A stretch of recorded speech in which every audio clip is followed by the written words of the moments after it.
Merry Christmas everybody, and welcome to this festive edition of the Montrose and Highland Railroad. This video is giving me the opportunity to bring you some Yuletide festive fun and the most challenging year I think that most of us have ever had.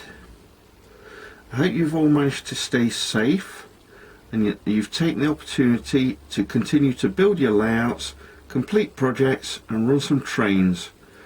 Many of you have been forced to keep away from work and stay at home.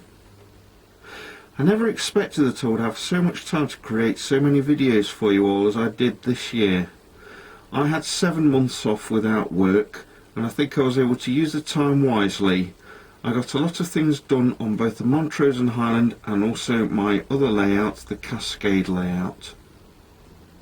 In my last video you'll remember that an ethanol train hauled by Norfolk Southern Power came through my layout and then switched to 2 Union Pacific locos before leaving. A link to Montrose and Highland Railroad 60 is down below. After the train left my layout, it reappeared on Roy Smith's N-scale Union Pacific Evanston Subdivision layout, and there's a link to Roy's video down below as well. I know we aren't the first people to run traffic from one layout to another. The well-known Appalachian Lines trio of layouts ran traffic between their layouts as well. This was a series of HO scale layouts owned in the United States by Tony Coaster, W. Allen McClelland and Steve Long, and they ran traffic between the Allegheny Midland, the Virginian and Ohio, and the Virginian Midland layouts respectively. I think Roy and I have been the first people to do a similar thing in more modern times though.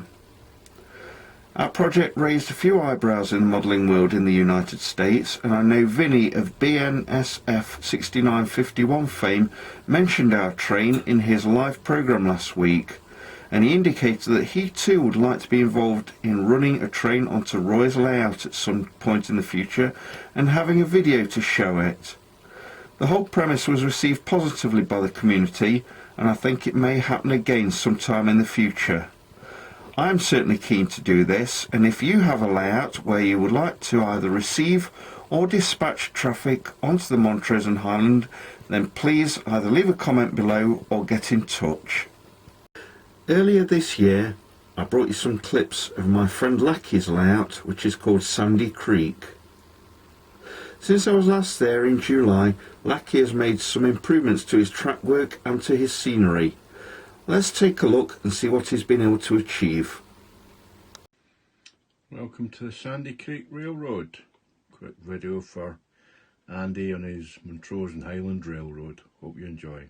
Just a quickie.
Speaking of Lackey, I've got two of his locomotives running on the Montrose and Highland right now.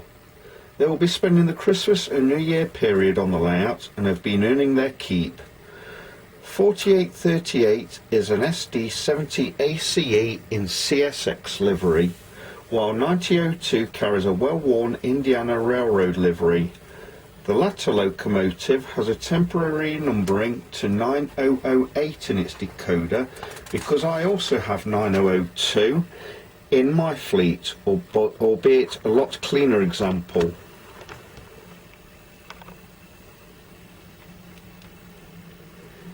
The locomotives came to me from Lackey for light repairs and maintenance. As you can see, they are working fine right now.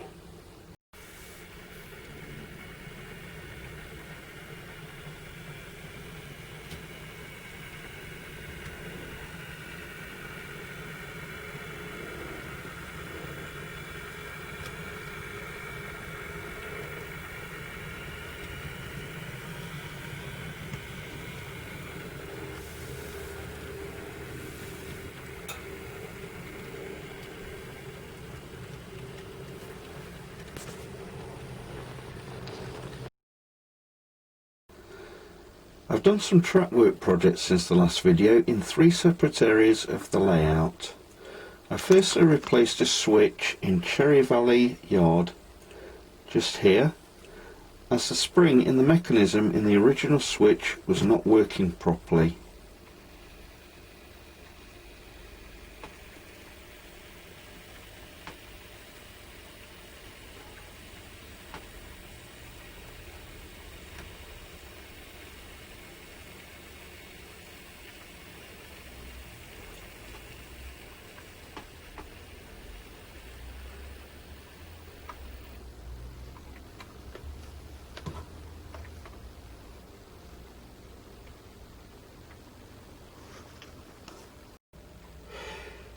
The next area of work I improved was here on the main line between the hobo camp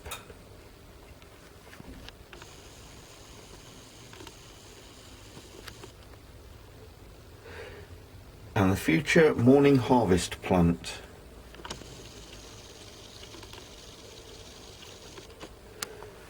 I relayed this switch. I improved the track work in this area, especially on this track here. I noticed in the last video that the video actually brought out quite a rough area of running just here. Those are regulars to my layout. Know that the hobos are tolerated by the locomotive facility crew at Cherry Valley.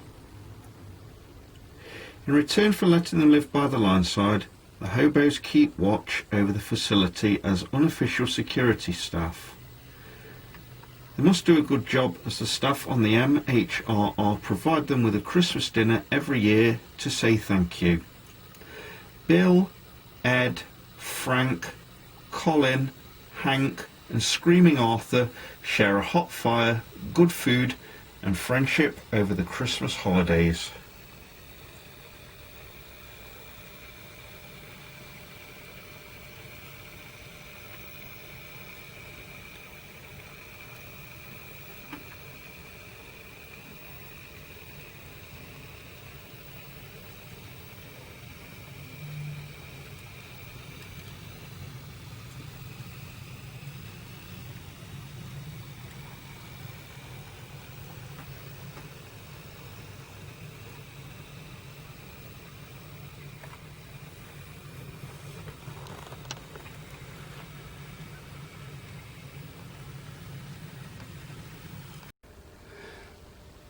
The last area I worked on, and by far the largest project, was here at Blue Haven. I had to replace a switch which was worn out and relay some of the track in the throat of the yard. You will no doubt remember my intense dislike for Pico's insulated plastic rail joiners.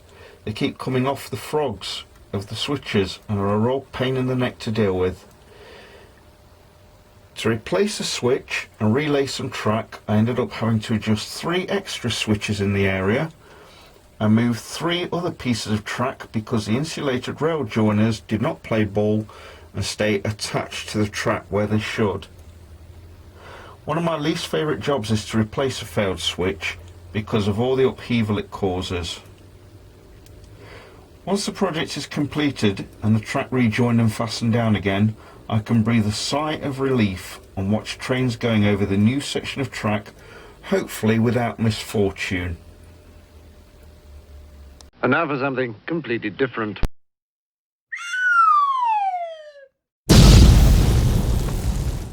Whenever I need to move or replace track work, it's always necessary to connect new pieces to the existing. One of the problems with this for me is to put rail joiners onto the track, both metal and insulated. I used to put them onto my track using needle nose pliers, but found that quite a few times while pushing them on I would crush them in the pliers and render them useless. So after some inspiration from a posting on the Engage forum, I made this gadget. Let's take a look. So I took a spare piece of track, a scrap piece of track, and I bent it in a vise. If you can imagine that this piece of track is actually pinned down to the layout, I can't lift it up just as I did do and push the rail joiner on. So what I have to do, if I can move this back a little bit, is I have to take this and put the rail joiner onto the piece of track and then push it on here, as you will see. So we've got the rail joiner on the scrap piece here, and I'm going to have to cheat, I'm afraid, and pick the piece of track up. You just have to trust me that this works. So what we do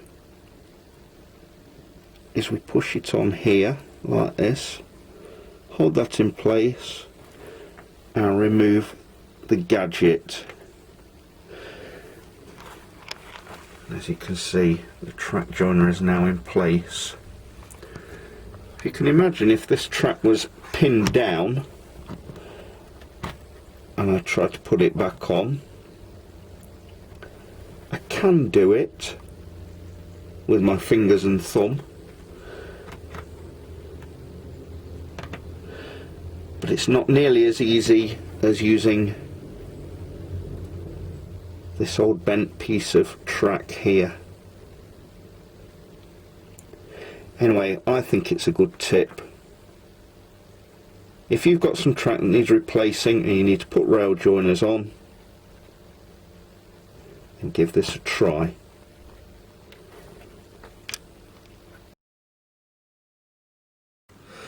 One of the things I enjoy at this time of the year is the films on TV which are made by the Hallmark channel.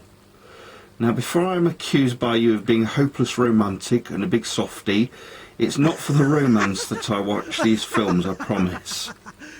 I enjoy looking at the settings of small town America, and I get inspiration from my own layouts, including names for characters, businesses, and so on. It's my belief that my own little towns become more credible if you can imagine the people who live there and for whom the railroad originally came to town in the first place.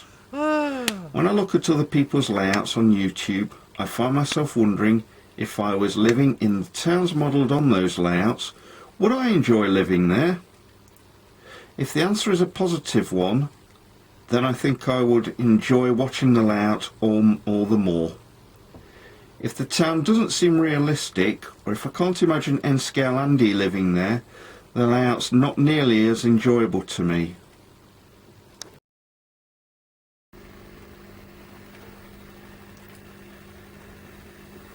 The Christmas cars are on the layout again. I like to run them throughout December, backwards and forwards across the layout, before they then go back into storage again for the year.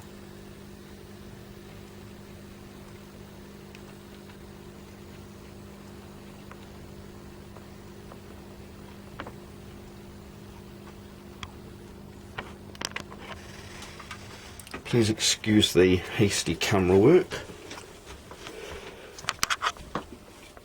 Christmas tree is back again at Giant Eagle, or Blue Haven, fully lit, and so are the carol singers